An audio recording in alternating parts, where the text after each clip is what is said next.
विशेष तौर में पंजाब से जो हमारी नेशनल प्रेस है उनसे चर्चा करने के लिए आज एआईसीसी अपने पार्टी के हेडक्वार्टर्स आया हूं और मैं बहुत थैंकफुल हूं हमारी पार्टी की लीडरशिप का कि उन्होंने मुझे मौका दिया है कि किसानों की आज सारे हिंदुस्तान के किसानों की बात कर पाऊं और विशेष तौर पर जो आज हालात पंजाब में 13 फरवरी से आज तक बने हुए हैं, तकरीबन 12-15 दिन हो गए। पंजाब में जो हालात हैं उसके बारे में मैं सारे देश को बताना चाहता हूं, आपको भी जानकारी देना चाहता हूं। सबसे पहले तो हमें बहुत अफसोस है कि जो किसान मेहनत करके हर रोज हम जो खाना खाते हैं और जो हमारे थाल में खाना या प्लेट में खाना आता है, जिसकी मेहनत के साथ खाना हमें रोज हम परोसते हैं घरों में, तो हमारे साथ वाला बगल वाला सूबा जो है जिसको हम अपना ही सूबा कहते हैं, हमारे ही भाई हैं, जिस ढंग से उन्होंने पंजाब के किसानों के साथ अन्याय किया है या जो व्यवहार किया है उसको हम सख्त शब्दों में मैं कंडेम करता हूं।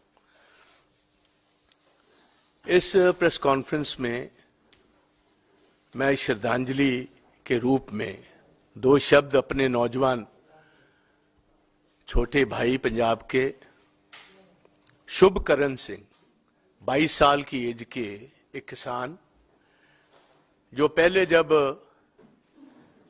मोदी साहब नए कानून लेकर आए थे किसानों के खिलाफ, उस टाइम भी 1 साल वो लगातार ऑलमोस्ट दिल्ली के बॉर्डर्स पर बैठा था। वो पंजाब की टेरिटरी में था, तकरीबन हरियाणा की टेरिटरी से 1 किलोमीटर पीछे हैवी टीयर गैस शेल्स के बाद उस लड़के को अचानक गोली लगती और आज तकरीबन 7-8 दिन हो चुके हैं। सबसे अनफॉर्चुनेट बात यह है कि उसकी शहादत हुई, कोई एफआईआर अभी तक लॉन्च नहीं हुई, ना उसका पोस्टमार्टम हुआ है, ना उसके लास्ट राइट्स जो हैं वो अभी फैमिली ने किए हैं। जिस दिन उसकी मौत होती है उसके अगले दिन ही मैं वहां उसके गांव, भलो गांव है ये बठिंडा जिले में, मौड़ शहर के बिल्कुल नजदीक, वहां मैं गया और सबसे अफसोसनाक बात यह है कि हमारे बहुत सारे प्रेस के भाई जो दिल्ली में बैठे हुए रोज चर्चा करते हैं कि ये पंजाब का किसान एमएसपी मांगता है, कभी कुछ मांगता है, ये तो बहुत प्रफुल्लित है, ये तो बहुत अमीर है, इनके तो बड़े बड़े फार्म हाउसेज हैं, ये तो बड़ी बड़ी गाड़ियों में घूमते हैं। मैं थोड़ा सा प्रेस को ये बताना चाहता हूं, शुभकरण सिंह 2 एकड़ का मालिक था। पिता उनके जो हैं वो सही हालत में नहीं है,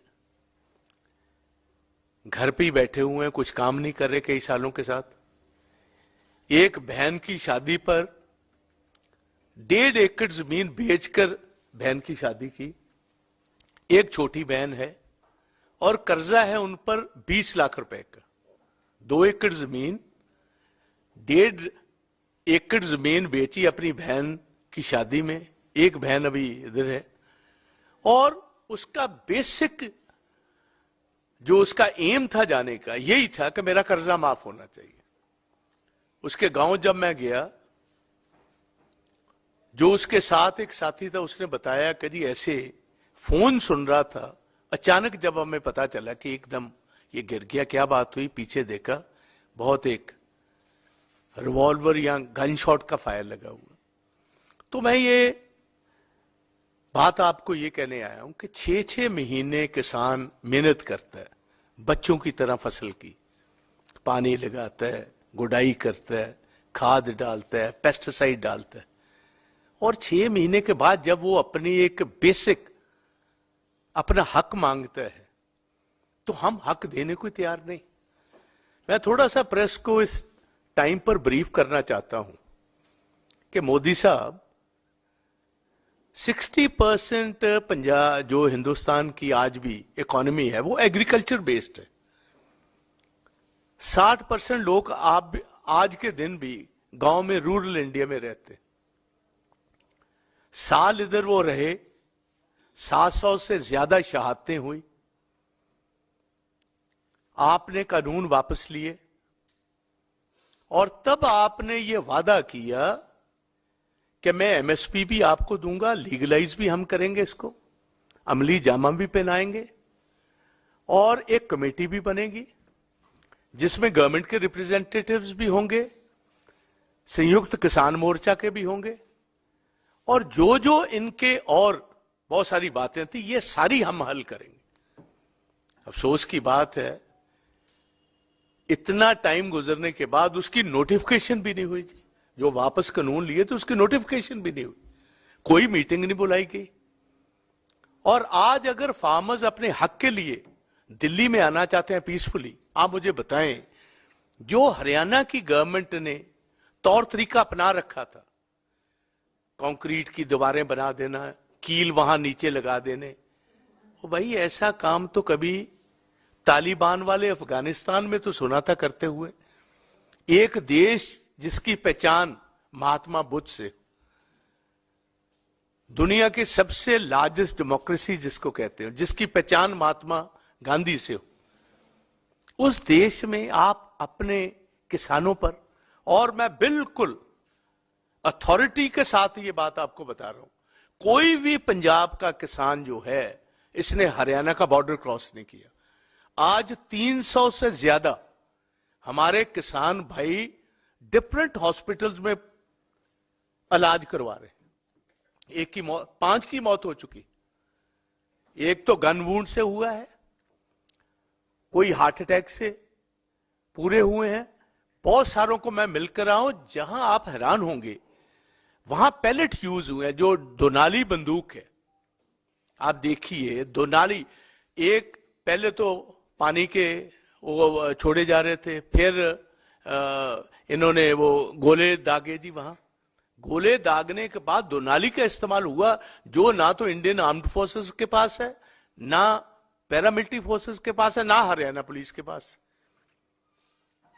और पंजाब की टेरिटरी में घुसकर पहले टीयर गैस शेल्स बहुत जबरदस्त फायर किए, और जब लोग थोड़ा सा पीछे गए, कुछ लोगों को आकर जो मौके पर उनको बड़ी बोरियों में डालकर उठाकर ले गए। एक प्रीतपाल सिंह नाम का किसान ऐसा है जिसको हमारे खनौरी बॉर्डर से उठाया, पंजाब की टेरिटरी से, उसकी दोनों टांगें तोड़ दी गई, दोनों बाजू तोड़ दिए गए, दोनों उसके जॉज तोड़ दिए गए, और उसको अल्टीमेटली पीजीआई रोहतक से गवर्नमेंट की इंटरवेंशन से, chief secretary to chief secretary की इंटरवेंशन और कोर्ट्स की डायरेक्शंस पर उसको पीजीआई रोहतक से उठाकर अब पीजीआई चंडीगढ़ लेकर आए। 350 ऐसे लोग हैं जिनको मैं खुद मिला हूं, जिनका जो जब उनकी एमएलआर हुई है उसमें पैलेट्स बॉडी में पाए गए, उसका मतलब दनाली के फायर किए गए और कार्ट्रिज ऐसा इस्तेमाल किया गया जिसके साथ इंपैक्ट ज्यादा हो। ठीक है, जान ना जाए मगर इंपैक्ट बहुत ज्यादा। आज के दिन कोई कार्रवाई नहीं हुई और मुझे अफसोस है इस बात का कि प्रधानमंत्री जी, आप प्रधानमंत्री हो सारे देश के, पंजाब का किसान हो, हरियाणा का हो, वेस्टर्न यूपी का हो, राजस्थान का हो, ये तो सभी आपके हैं। आपने एक दफा भी शुभ कर्मन की डेथ पर कोई अफसोस तक नहीं प्रगटाया। कोई आपका ट्वीट नहीं है, कोई हरियाणा का चीफ मिनिस्टर का ट्वीट नहीं, कोई हरियाणा के होम मिनिस्टर ने कहीं ना सहानुभूति दिखाई है, ना अफसोस ही प्रगटाया। 300 लोग फट्टेड हुए हो, गन शॉट्स के साथ मैं कह रहा हूं, मैं टीयर गैस शेल्स और वाटर कैनन्स की बात नहीं कर रहा। और मुझे विशेष तौर बहुत अफसोस है चीफ मिनिस्टर पंजाब पर भी। भाई, हरियाणा की पुलिस जिस ढंग पर हरियाणा की टेरिटरी से एंटर करने के ना किसी ने एंटर किया, उसके बावजूद इतना अग्रेसिव उनका पोस्चर था कि पंजाब की पुलिस क्या कर रही थी। हमारी पंजाब की पुलिस पंजाब के लोगों को एज ए शील्ड आगे होनी चाहिए थी। और मैं आपके नोटिस में यह भी लाना चाहता हूं, प्रधानमंत्री ने इसी 26 जनवरी पर फ्रेंच प्रेसिडेंट मैक्रोन साहब को एज ए चीफ गेस्ट इधर बुलाया था। भारतीय जनता पार्टी की गवर्नमेंट कुछ उनसे ही सीख लेती। आज बहुत बड़े प्रोटेस्ट फ्रांस में, जर्मनी में, नेदरलैंड्स में, ऑस्ट्रिया में, मैड्रिड में, स्पेन में चल रहे हैं। प्रेसिडेंट मैक्रोन खुद किसानों के पास गए और उनको यकीन दिलवाया कि आपकी हर बात हम सुनेंगे और मेरी गवर्नमेंट आपका बाकायदा तौर उसका हल करेगी।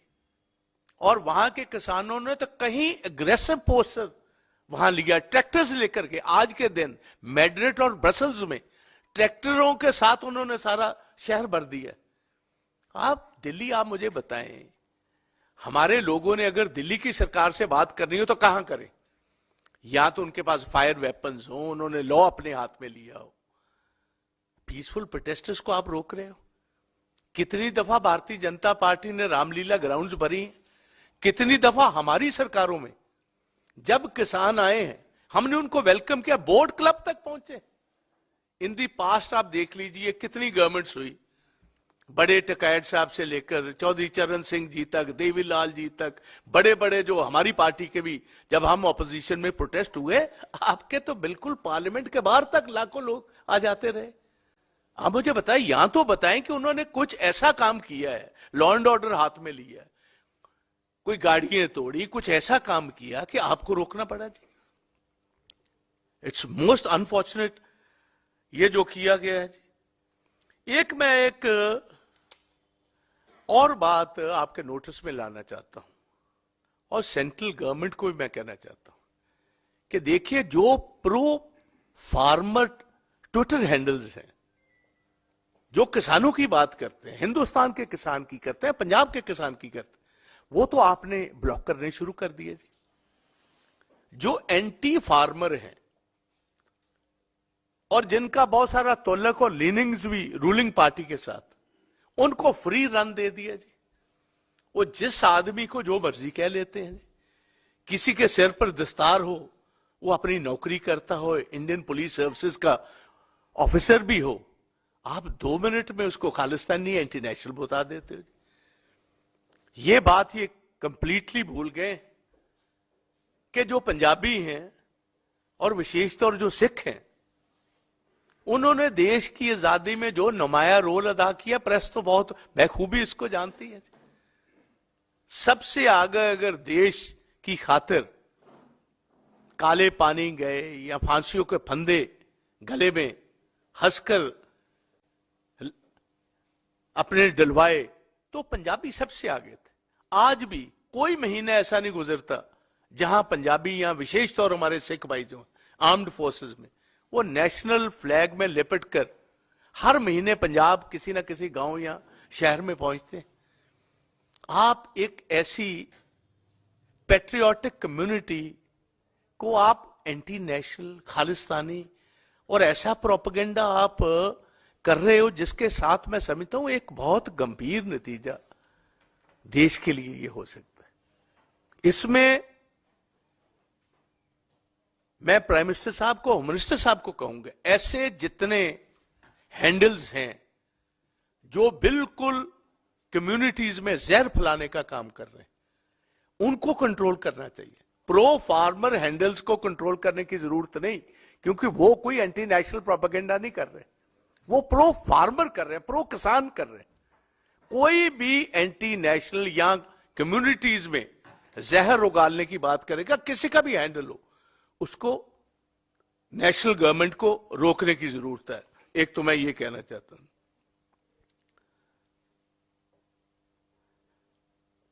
जहां तक एमएसपी की बात है, मुझे इस बात की बहुत खुशी है कि हमारे लीडर राहुल गांधी जी ने, हमारे कांग्रेस अध्यक्ष खड़गे साहब ने ये बात यकीनन तौर सारे देश को कह दी कि आप मौका दीजिए, इंडिया ब्लॉक की गवर्नमेंट आएगी तो सबसे पहला काम जो हम करेंगे एमएसपी को लीगलाइज करने का करेंगे, अमली जामा पहनाएंगे। जो सबसे बड़ी डिमांड किसानों की सारे देश भर में। आप देखिए, मैं आपको थोड़ा सा ये बताना चाहता हूं, आज से 10 साल पहले 9 लाख करोड़ का कर्जा था समूचे हिंदुस्तान की किसानी पर। मनमोहन सिंह जी की गवर्नमेंट थी, 72,000 करोड़ का हमने भी किसानों का कर्जा वेव ऑफ किया था। मोदी साहब के सामने 2 विकल्प थे। एक विकल्प यह था कि किसानों का कर्जा माफ कर 75 साल की आजादी के बाद एक सबसे बड़ा एक token of thanks farming sector को यह किया जा सकता था कि आपका सारा कर्जा हम ऋण माफ करते, मगर यह नहीं किया। दूसरी तरफ पिछले 10 साल में जितने कॉर्पोरेट हाउसेज हैं उनको 11 लाख करोड़ का कर्जा जो है वो वेव ऑफ कर दिया। उसका मतलब यह बात इन्होंने बकायदा तौर साबित कर दी, और वर्ल्ड ओवर भी ये पेट एक ही है। अगर किसान की बात करोगे तो कॉर्पोरेट सेक्टर को नुकसान पहुंचेगा, अगर कॉर्पोरेट सेक्टर का आप ध्यान करोगे तो किसान का पेट कटेगा। तो इस गवर्नमेंट ने क्लैरिटी दे दी है, मोदी साहब की सरकार ने, कि हमारा हाथ कॉर्पोरेट के साथ है, ना किसान के साथ है, ना जवान के साथ। ये प्रायोरिटीज कंप्लीटली क्लियर हो चुकी। आज हिंदुस्तान देखिए, विशेष तौर हमारा खित्ता जो पंजाब का है, हरियाणा का है, हमारी 2 ही पहचान थी, एक किसान था, एक जवान था।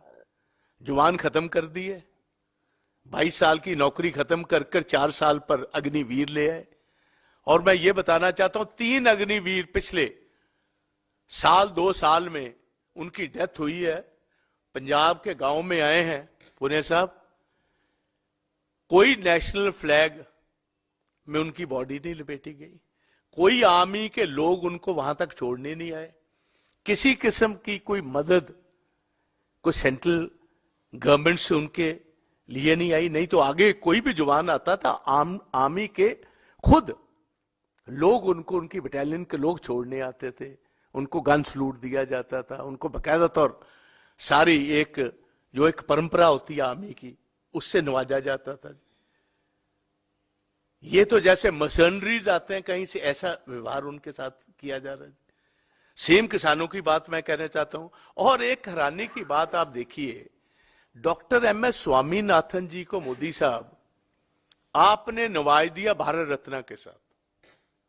हम वेलकम करते हैं, सारे देश ने वेलकम किया, मगर जो जिंदगी का उनका फलसफा था, C2 50% जो प्रॉफिट किसानी को देना सारे इनपुट्स के बाद, और एमएसपी को लीगलाइज करना था, तो उस पर तो आपने मोहर नहीं लगाई। उनकी बेटी ने भी यही बात कही है, डॉक्टर मृदुला स्वामीनाथन जी ने, कि आप उनका जो पेपर था उसको मोहर लगाते, उस पॉलिसी को मोहर लगाते, और डॉक्टर साहब को नवाजते, तो हम कहते भाई ये बहुत बढ़िया काम भारतीय जनता पार्टी ने किया। आपने उनको तो नवाज दिया, मगर उनकी जो पॉलिसी थी किसानों की, उस पर कोई किसी किस्म का ध्यान ही नहीं किया।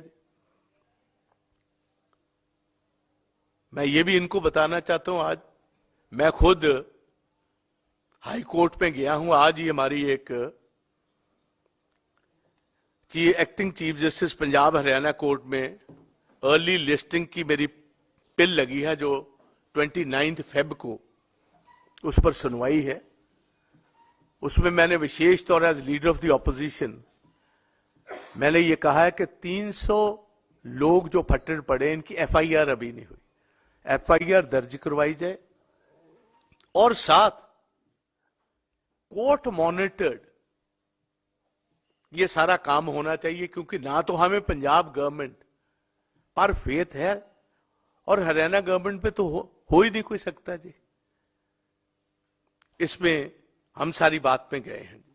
दूसरी बात एक मैं आपके नोटिस में लाना चाहता हूं कि आप देखिए कितनी हैरानी की बात है कि गवर्नमेंट ऑफ इंडिया जो है, पीयूष गोयल साहब, उन्होंने खुद वर्ल्ड ट्रेड ऑर्गेनाइजेशन में जाकर मीटिंग में यह बात कही कि हम जो आपकी एग्रीमेंट ऑन एग्रीकल्चर है, एओए, वो इम्बैलेंस्ड है और that is against the developing countries. हमारे किसान भी वही कह रहे हैं, हमारे किसानों की दलील भी वही है, और उनको हम किसी को एंटी नेशनल बता रहे हैं, किसी को टेररिस्ट बता रहे हैं।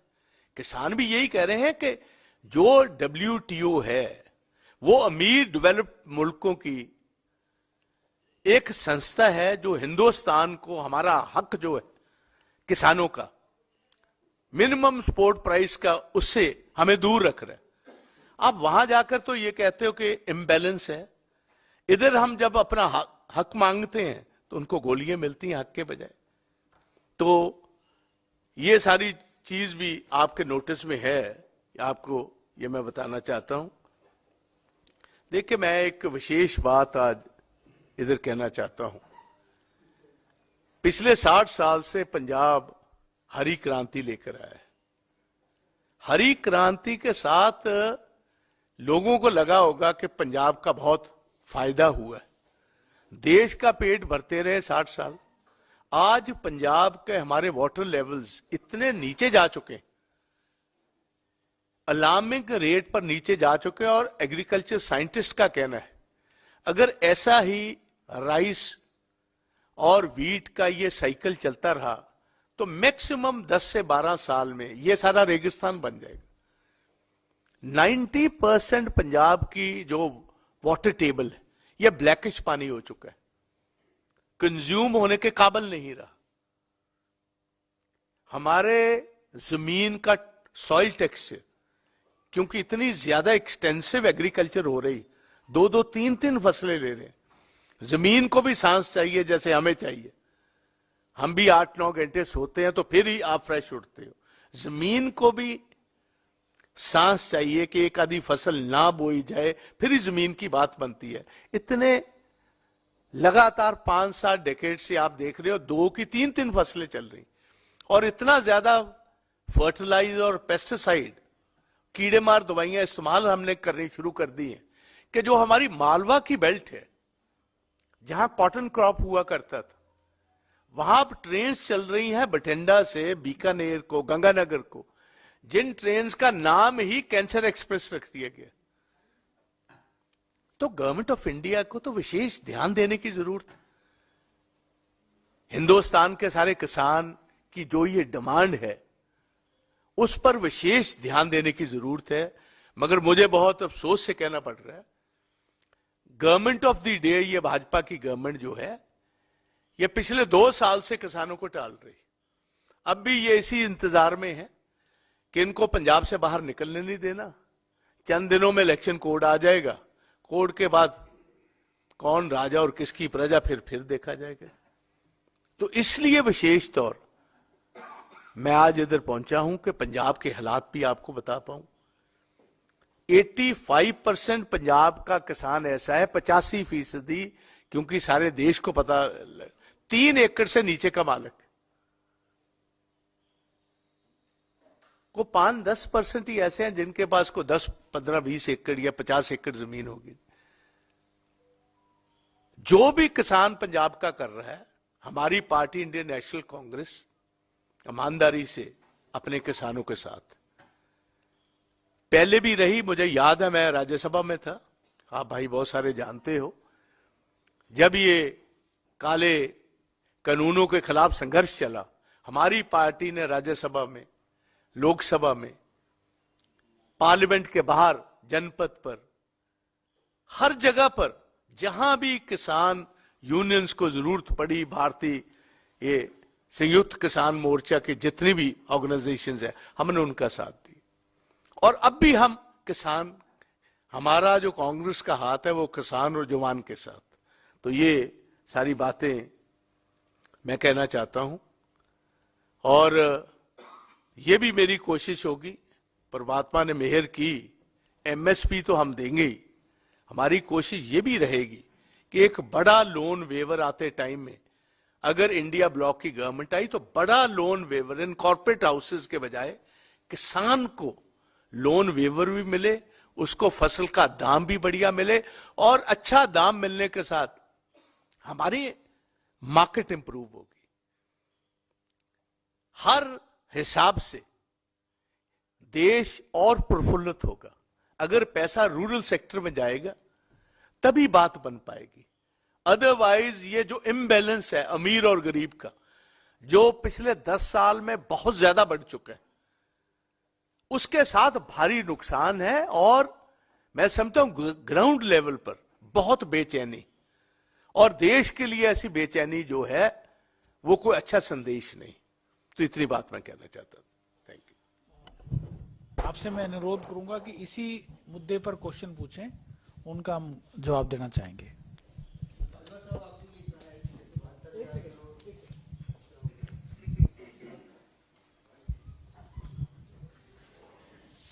जिस तरह से यूपीए की सरकार आई थी, 72,000 करोड़ किसानों का माफ किया गया था, क्या कांग्रेस पार्टी अपने मैनिफेस्टो में ये वादा करेगी कि अगर इंडिया ब्लॉक की सरकार आती है तो जैसा कि आपने कहा एक बड़ा लोन वेवर, क्या अमाउंट हो सकता है जितना आप लोग किसानों को कर्ज माफी देंगे?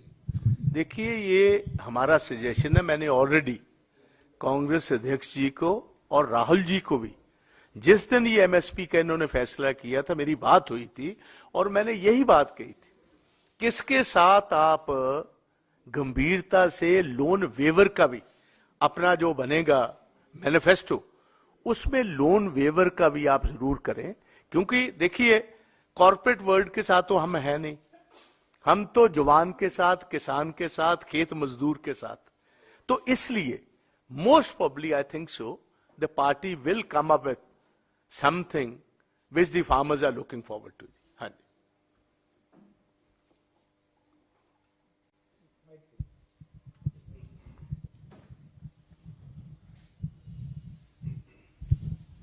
बाजवा साहब, अभी आपने जिस बंगाल घटना का जिक्र किया जिसमें एक सीनियर आईपीएस को जो है भाजपा के नेताओं द्वारा जो खालिस्तानी बोला गया, इससे पहले भी किसान आंदोलन शामिल कई नेताओं को एंटी नेशनल खालिस्तानी बोला गया। इसको लेकर आपकी सहयोगी पार्टी टीएमसी ने बीजेपी का काफी विरोध भी किया। क्या कांग्रेस भी ऐसी घटना जिसमें एक सीनियर आईपीएस को खालिस्तानी बोला गया, क्या कहने कहेगी? 100% हम तो कहते हैं, देखो मेरा ये कहना है कि हिंदुस्तान जो है हमारा, इसमें हर कम्युनिटी है जी, नंबर किसी का बड़ा है किसी का छोटा है, और गवर्नमेंट का तो सबसे विशेष ध्यान मिनॉरिटीज की तरफ, घट गिनतियां जो हैं उनकी तरफ होना चाहिए। एक आदमी अपनी ड्यूटी कर रहा है और आप बजाय आप उसको पैटअप करो। आप मुझे बताओ कितने सिख अभी तक या पंजाबी आपने देखे हैं जो एंटी नेशनल होंगे? इतना बड़ा स्ट्रगल पंजाब में हुआ, 35,000 से ज्यादा जाने 15 साल में गई, और सबसे ज्यादा शहादतें उस मूवमेंट को खत्म करने में हमारे सिख भाइयों की थी जी। और ये हमें सबसे बड़ी गाली हमें ये लगती है अगर कोई हमें कहे ये एंटी नेशनल। भाई, इसमें हमने एक अपना पूरा देश छोड़ा इसके लिए जी। Especially the Punjabis and the Sikhs put all their eggs in the basket of India. हम तो अपनी जरगेज जमीनें जो हैं, 14% सिखों की पॉपुलेशन थी आज के पाकिस्तान में, 44% हमारी लैंड होल्डिंग्स थी। हम सभी को छोड़कर आज अपने इस देश में आए, और अगर इधर आकर हमें वही बात आज सुननी पड़े, इससे बड़ी अफसोसनाक बात क्या हो सकती।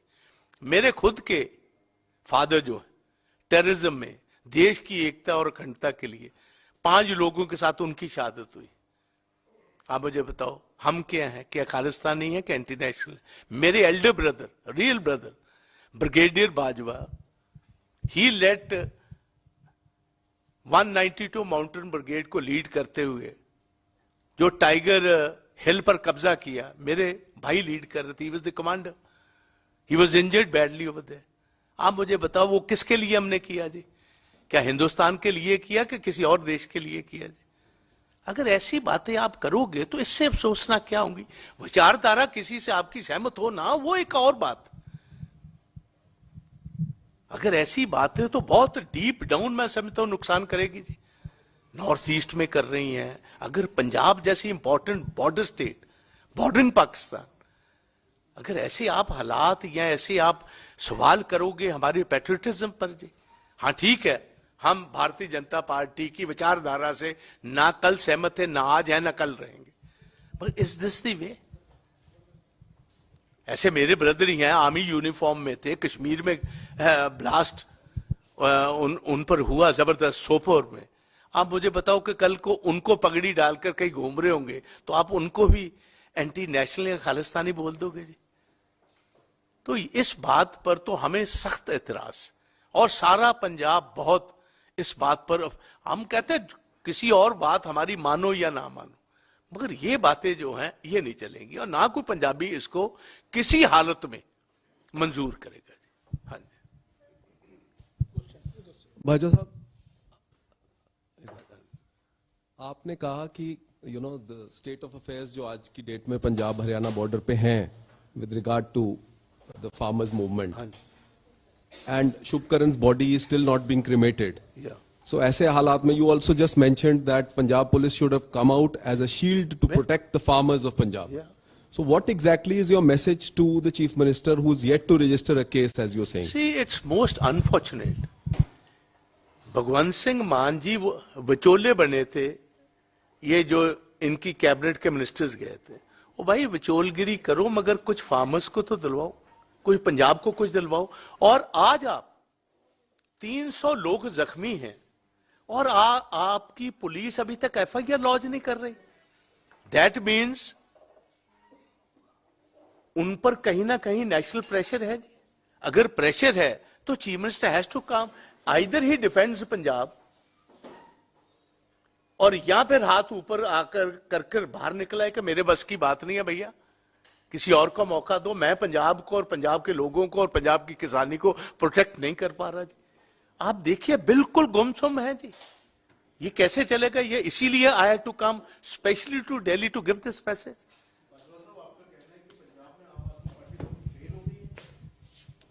देखिए, आप सवालों को किसी और लहजे में लेकर जा रहे हैं। मैं आप नहीं, वो तो मैं आपको इसी बात का तो मैं जवाब दे रहा हूं। जिम्मेवारी किसकी?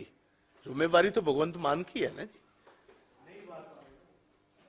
अगर निभा पा रहे होते मुझे इधर आने की क्या जरूरत है? हाँ जी, thank you. Any other question? Thank you very much.